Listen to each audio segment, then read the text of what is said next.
Thanks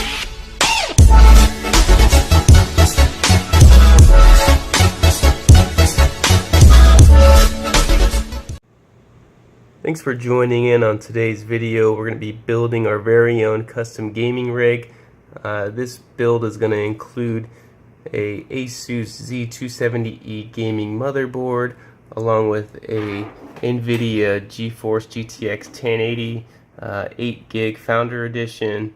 We've got 32 gigs of Corsair LPX Vengeance RAM. We're doing the KRAKEN X52 CPU cooler. And we've got a EVGA power supply. Pretty cool stuff. We're going to be putting it together. We're also using the Samsung 960 EVO M.2 500 gig SSD internal drive. Stay tuned. Let me know what you think. And if you have any questions, please feel free to comment down below. Alright, let's go ahead and kick this off. I went with the NZXT H440 mid-tower chassis. I like this one because it has an all-black matte finish with a red trimming. I do like the lighting of the NZXT. Does offer some nice cable management. Also should pair up great with our Z270E gaming motherboard and our liquid cooling KRAKEN X52s. I went with the 240 millimeters, but it does support 280 and 360 millimeter fans if that's what you're going for. It does have some USB ports at the top, both two USB 3.0s and two USB 2.0s, a headphone jack and microphone jack. It does have a fan controller built into it on the back side. Let me see if I can pull that down so you can see that right there. Some may like that, others may not, because it does run all of your fans at 12 volts full capacity. You can't adjust the fan speed, but it does have some nice cable management features back here. Also has some foam padding on the doors, which is nice. Comes with a 2-year warranty, and yeah, and that's pretty much it. Alright, before we get into building our rig, I'm going to go ahead and start off with the power supply and our anti-static wristband. If you don't have one of these, not a big deal. I'll show you a quick and easy method on how to ground yourself for a couple minutes. We're doing the 850 watt platinum power supply, EVGA SuperNOVA. Should work fine for our rig.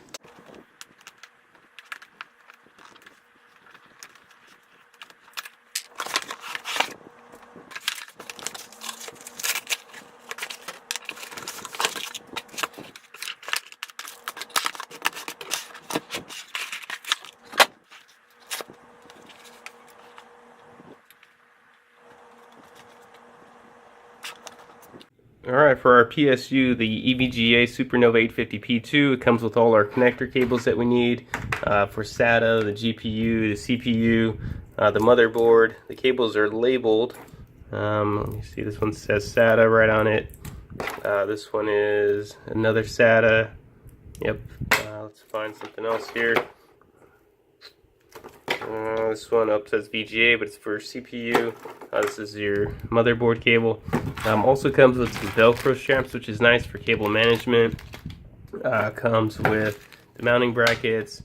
It comes with this pretty cool bag, so if you don't end up using all the cables, you can just kind of store them in here, which is handy. Save them for a later date.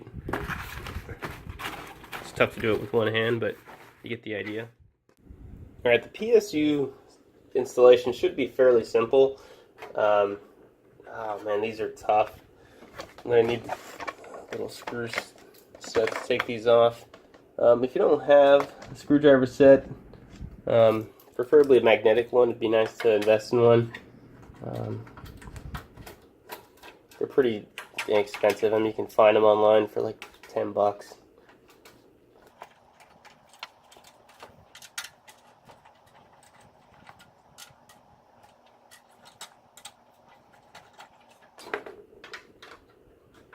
Alright, comes right off. And the power supply really just slides right in. We'll see.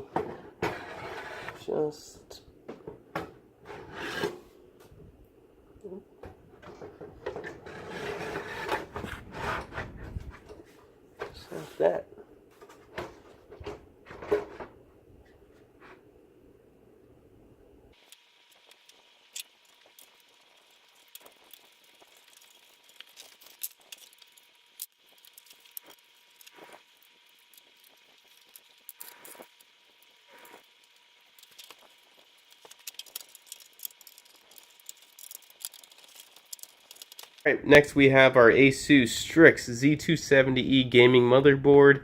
Before I move into the installation of that, I want to go ahead and ground myself with the anti-static wristband. Like I said, I'll show you an easy way. You just clip it onto the back of the power supply. First you'll want to plug in your power supply, but you don't want to turn it on. You just plug it in to the back of the power supply, make sure it's plugged into the wall outlet, and then you'll take your clip here and then you'll stick it on the screw of the power supply. And that's it. Again, if you don't have one of these, not a big deal. Every couple minutes, let's say I didn't have one, every couple minutes what you'll do the same thing. You'll plug in your power supply and then you'll just kind of rub your finger on here. It just grounds you. You'll have to do it like every few minutes, but again, it's difficult to short out one of these motherboards. I mean, you really have to be trying.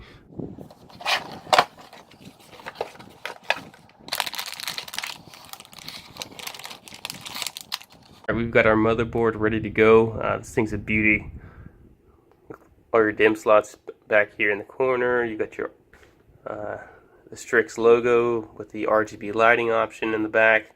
Our expansion slots, CPU, your SATA connectors in the front here. Nice little touch here with the ASUS STRIX Z270 gaming on the front. Let's go ahead and get the CPU installed before we mount it onto our chassis. Alright, for this build out I'm going with the 7th Gen i7 7700K, model number LGA1151. Alright, so we're going to go ahead and do the installation. I've always found it, I mean, I guess over time it's not as difficult, but sometimes it's for someone that doesn't install these all the time, I mean, I see how it can be a challenge. You don't touch the top. I usually don't touch it just because that's where you put your thermal paste. But it's not too difficult. Let's go ahead and do this installation. Pull this guy off. Flip open this little latch here, and then the way I do it is on the CPU. You'll notice like none of the corners have an arrow, with the exception of one. See that little arrow kind of in the back? Let's see if that focuses.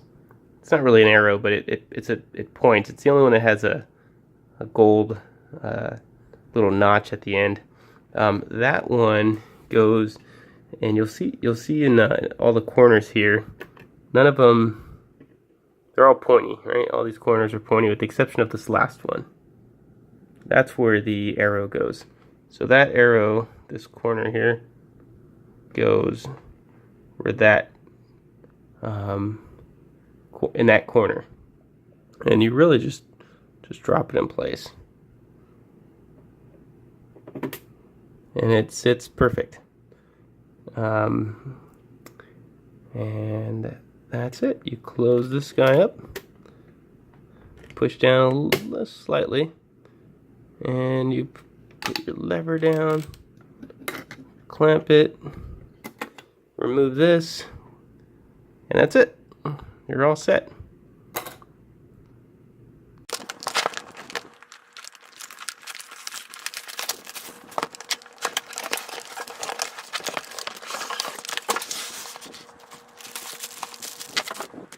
Alright, so here's the in the instruction manual, there's two options depending on which socket you're using.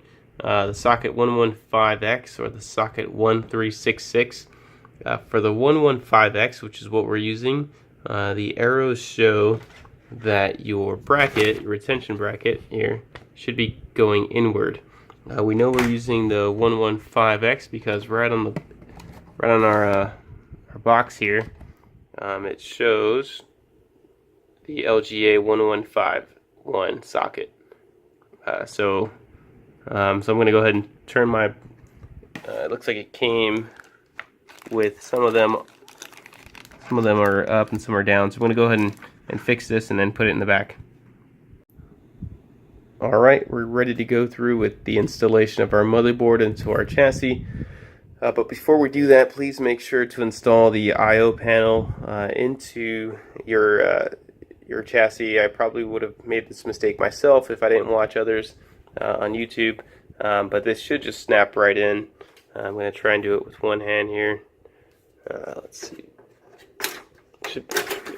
Oh, snapped right through to the other end. I'm sure we've all done that. But I think that's it.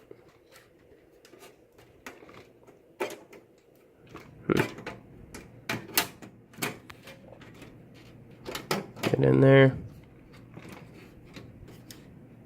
I might have to put this down here.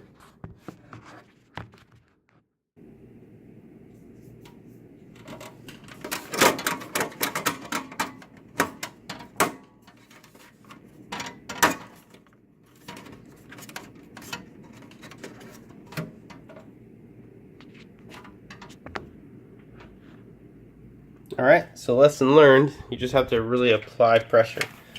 When you once you press the I/O panel up against the back plate there, just apply a lot of pressure and then it'll snap right in. I thought it would slide in, but nope, you just press in really hard and it snaps in. Alright, when installing a motherboard, you're really just trying to line up like these holes right here. 1, 2, there, 3 in the back. The biggest holes on the motherboard here. You're trying to line them up with these stub outs. There's 2. There's another one there. So it might be tough for me to do this with one hand. All right, I dropped the motherboard in. Sorry, I couldn't. It was tough to do with one hand. But really, you just want to line up these brackets. There's 1, 2, 3, 4, 5, 6, 7, 8, and then on the back here, just make sure that your I/O panel lines up correctly. And then you take your screws, the smaller ones here, and you mount them in, or actually you keep your motherboard in place. So I'm going to do that really quick, and then I'll be back. Alright, we got the motherboard up. Everything looks good. The I/O panel, everything's lining up, which is nice. So on the back of the motherboard and on your I/O panel, you have 2 connectors for antennas with the built-in Wi-Fi card. You have a USB Type-C connector, a USB 3.1. And both of those, I'm pretty sure it's a 10 gigabit transfer rate. So very nice to have both USB-C, Type-C, and USB 3.1. The onboard video adapter, built-in motherboard, supports DisplayPort, HDMI, and DVI. You've got 4 USB 3.0. You got your PS2 connector, which for the legacy devices, if you plan on using those, your gigabit uplink for Ethernet, and then your optical out, also a line out, mic in, all your sound ports that are needed. For the GTX 1080, we have 3 display ports and 1 HDMI and 1 DVI port.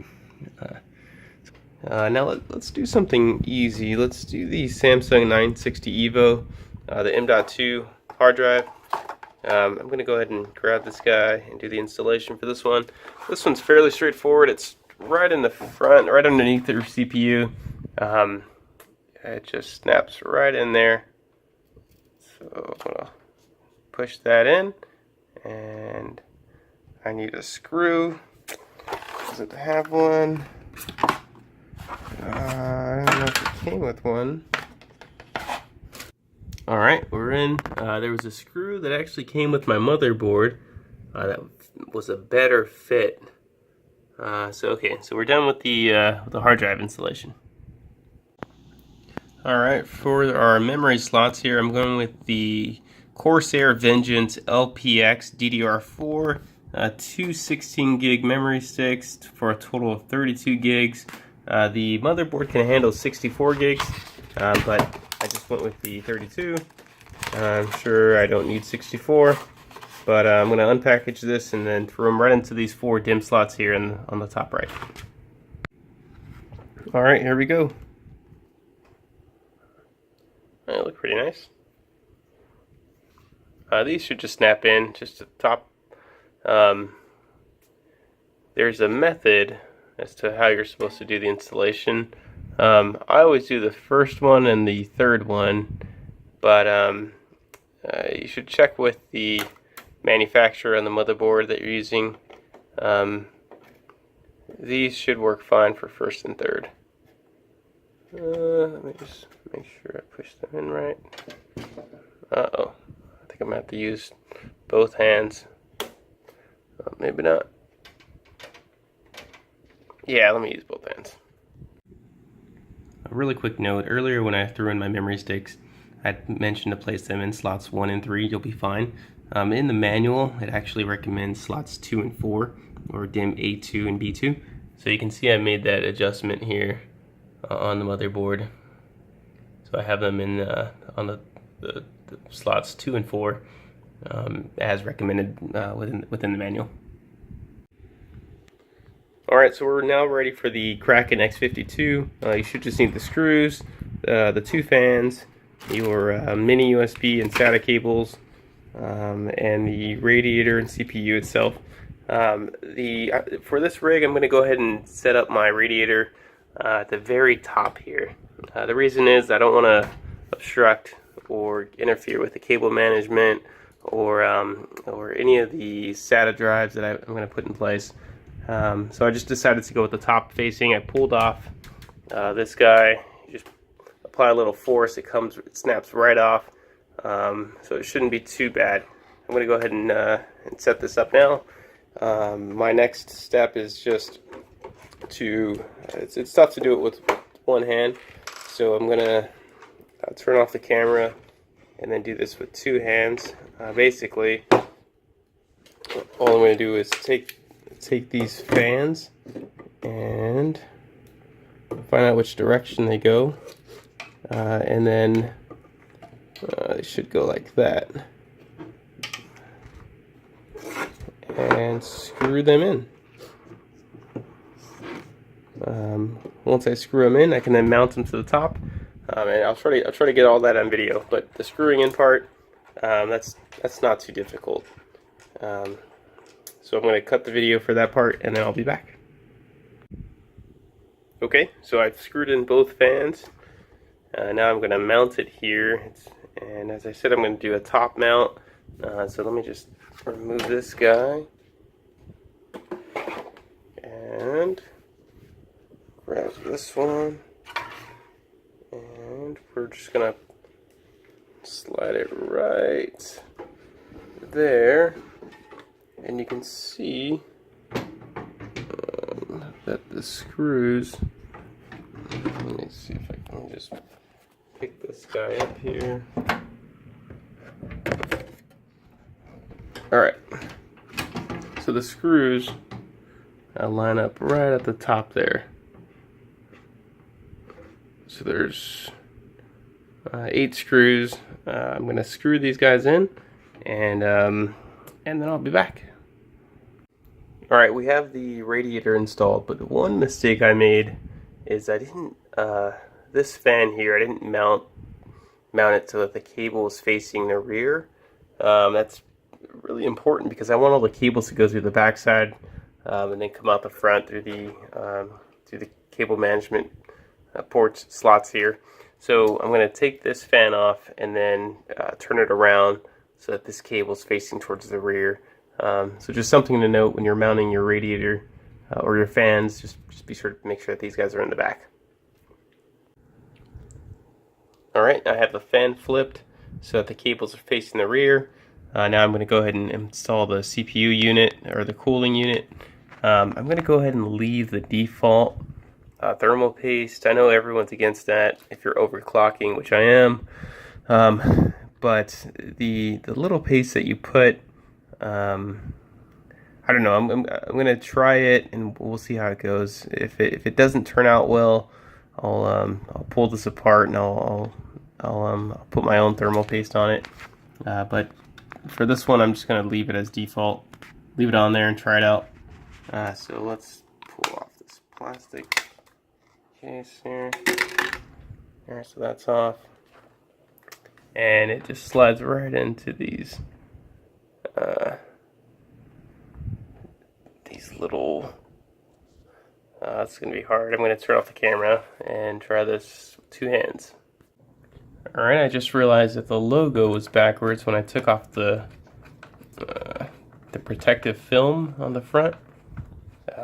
The NZXT logo was sideways, so I wanted to make it straight. So I took off the CPU cooler and then aligned it so that everything was straight, which leaves my cables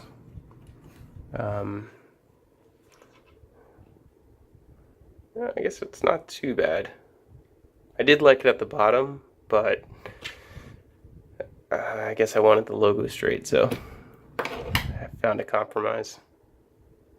Alright, here we have the nVidia GTX 1080, still the Founders Edition. You may have seen in the earlier video or earlier clipping, I had the EVGA 1080. I went ahead and changed it because right now nVidia is giving a promotion for any of their GTX graphics card. You get Destiny 2 for PC for free as a bundle deal. The pricing was the same. So I went ahead and returned the other one and bought this one. So let's go ahead and install it.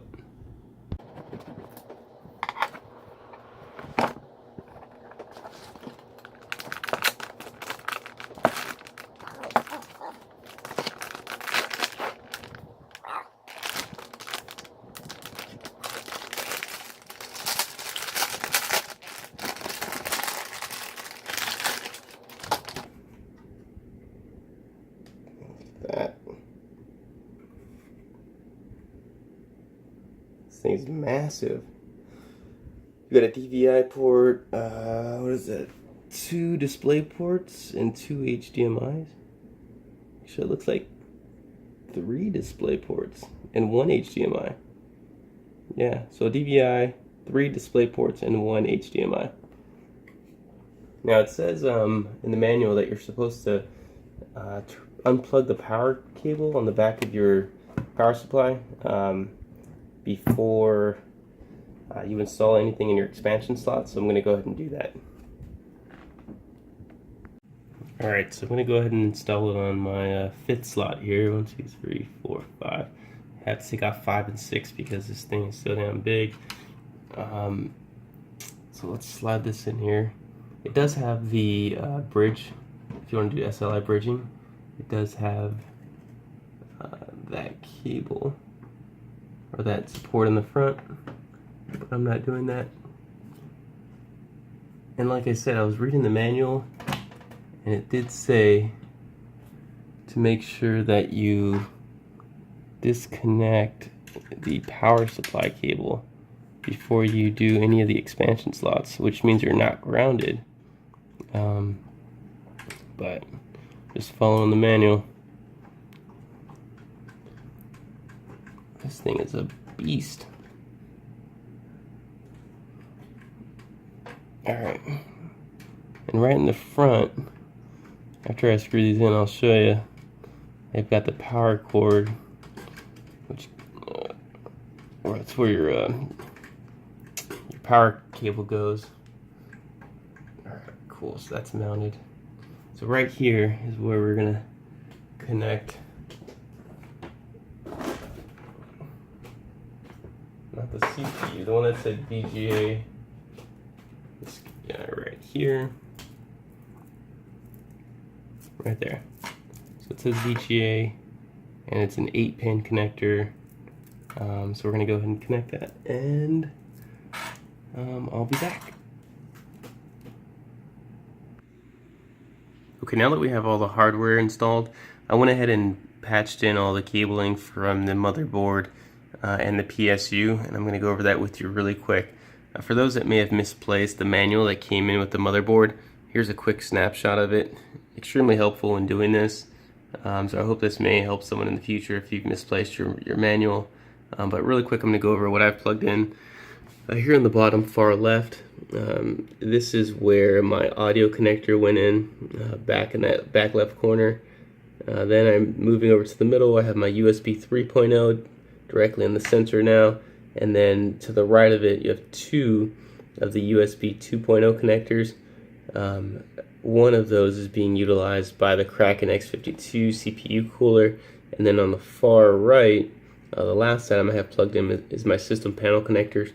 And then moving up, we have our GPU. This right here is the power supply that goes directly to your PSU. Moving up a little further, behind that, back there are the SATA ports. Now that goes to any SATA drives that you may have. Moving up here, that's my motherboard connector right there, and that is a 24 pin. And then moving up further, this one, which isn't utilized right now, but that's where your fans will go, your CPU fan. And then moving up to the top left, and this one I should have done earlier. It was kind of difficult to get in there, but it's your ATX power connectors. It's an 8-pin also. It's tucked back in there, and then directly on top of my my CPU cooler, it had its own USB connector and then SATA power supply. And that's it. It wasn't too difficult. On the back of the motherboard is where all the cable management goes, but what you're seeing here is essentially all I had to plug in. It wasn't too bad, especially, and this manual was extremely helpful. So here's another snapshot if you missed it. Alright, so I went ahead and plugged in the power supply, and right away you've got the RGB lighting on the motherboard. Super nice touch. I'm going to go ahead and I plugged in the keyboard. Let's hit the power button.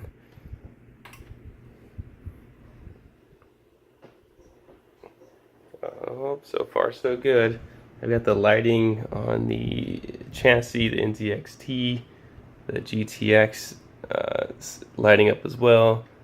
The KRAKEN X52, really impressed with the way that's looking.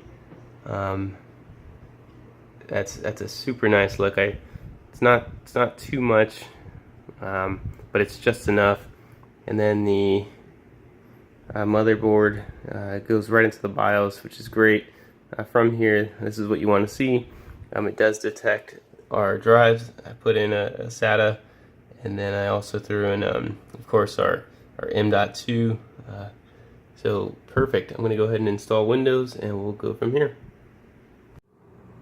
Really quick, I want to do a video on some of the custom preset RGB lighting controls that you have for the KRAKEN X52. Right here, this mode, you can see I'm just selecting different colors that I want the NZXT logo and the CPU cooler to change to. That's one mode. Another one is called breathing, where you can see that the CPU cooler gives this nice in and out breathing effect with the different colors. You can pick up to 8 different colors. It doesn't have to be the colors that are showing here. You select which colors you want to appear. You can use all 8, or you can select 2, 4, 5, whatever colors you want to use. This next one's called covering marquee. I only have 2 colors here. Let me add some more. Save those changes. Gives a nice spiral effect, and you can see the NZXT logo is changing, as well as the CPU cooler. Pretty neat. The next one here is called pulse. Really nice pulse effect. I just like the customization that you can do with this CPU cooler. The last option here is called spectrum wave. You can see this one's just kind of a rainbow effect of all the different colors that are available. Really nice. It even gives you an intervals option where you can make it fast or slow. Right now it's on the fastest option. I can change it so to slow it down. And you can create separate profiles, which is even a nice little feature. Really neat. It gives you complete customization over how you want your CPU cooler and RGB lighting to display when you're setting up your rig. Just a neat video, a neat idea. I wanted to share this on a video.